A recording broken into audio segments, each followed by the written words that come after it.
Hey everybody, John from Hootie Comics here.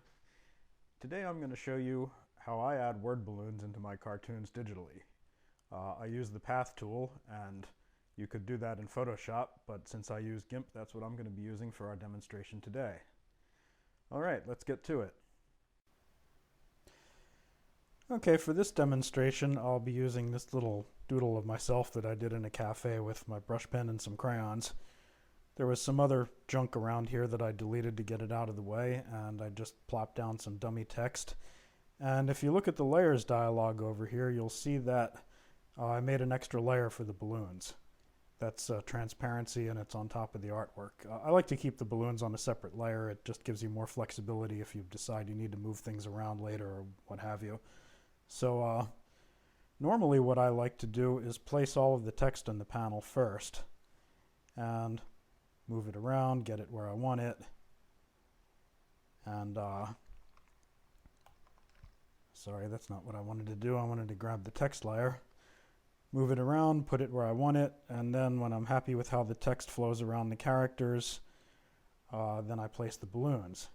So now the trivial way that you could do a balloon using Gimp, let me turn that off for a second, would be you could just take the ellipse select tool, you could select an elliptical region, and then you could go ahead and grab your lasso tool, put the select mode in the mode where it adds all the selected regions together, draw the speech pointer, and there you go. Then in the path dialog you could convert that selection to a path, and what you'd have here is oval speech balloon like you see in a lot of comic books. Now, I personally don't like this because to me this looks artificial. It looks too machine generated, especially since I do a funny animal cartoon. It's just not right for the look of the strip. I want something that looks a little bit more hand-drawn even though it isn't. So here's what I'll do instead. Let me make the text visible again. So I start with the Path tool, which is this little icon that looks like a pen over here. Now, the Path tool has these three modes: design, edit, and move. Move obviously moves the whole path around. The other two are a little bit mysterious. Design allows you to create the path initially, and design also allows you to move elements around that you've created.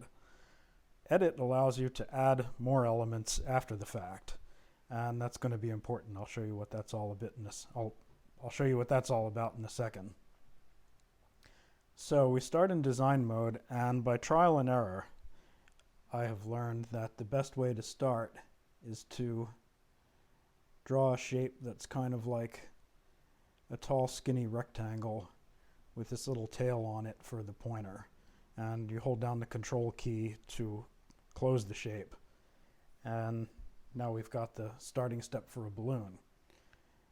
So still in design mode, we can take this and stretch this out,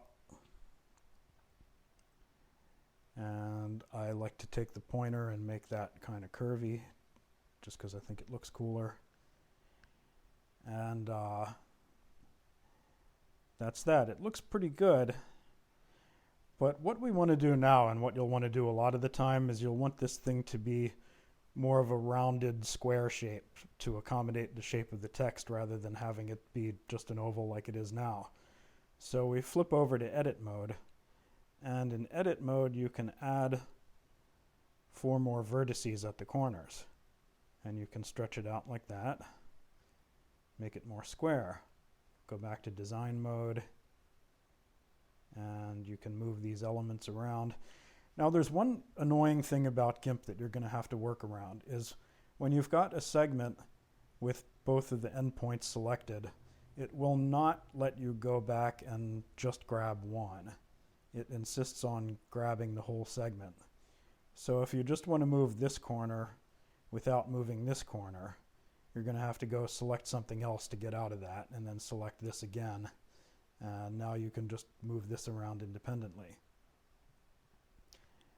But anyway, so this is more or less where I want it. And so now what I'm going to do is stroke the path. Now, you have to make sure the balloon layer is selected before you do that, because whichever layer is selected, that's the layer that it's going to draw on, and we want it to draw on the balloon layer.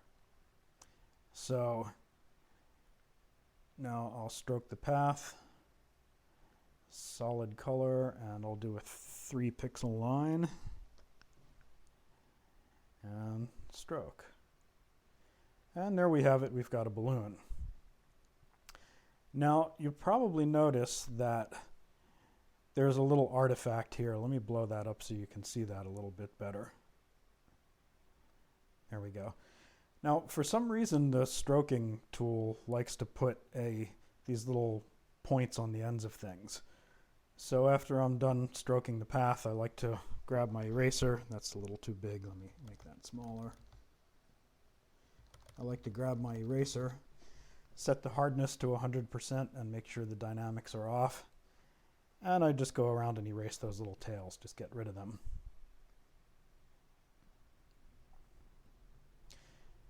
And then the last thing I like to do is, still on the balloon layer, I'll grab my bucket fill and fill similar colors and fill with the background color, which is white. And I'll fill that balloon with white. Now, since the background was white anyway, you didn't see what it just did. But what it just did, if I move the balloon layer over the artwork to show you, is it filled that balloon with white. So now, whatever artwork is behind the balloon will get hidden. My text layer is on top of the balloon layer, so you can still see the text. And then the very last thing that I like to do is I turn off the art layer and I merge the visible layers to merge the text layer and the balloon layer together. So now they're one. You don't have to do that, and you may not want to do that. If you want to, for instance, translate your comic into a bunch of different languages and you just want to keep the balloons the same, then you'll want to keep the text on a separate layer, separate from the balloons. I only have my comic in English, so I don't worry about that. And there's my balloon. So there's one more thing I wanted to show you guys before I wrap this up. Is let's say you want to make a fancier kind of dumbbell-shaped balloon. Like sometimes you used to see this in the old Mad Magazine comics, is there would be a whole conversation contained in one panel of the comic. So the one balloon just has a bunch of blobs on it, kind of like a dumbbell. So let me delete the stuff on that layer and get some new text. So suppose we had something like ABC, and then here we have XYZ. And I want to make a kind of fancy balloon for it. So here's what we're going to do. We're going to do almost the same thing we did before, is start with a tall skinny rectangle, but with a couple of extra points in between here where the neck is going to go. That probably doesn't make much sense yet, but you'll see in a second. Hit the control key, close that. So now what I'm going to do is manipulate these sections around like that.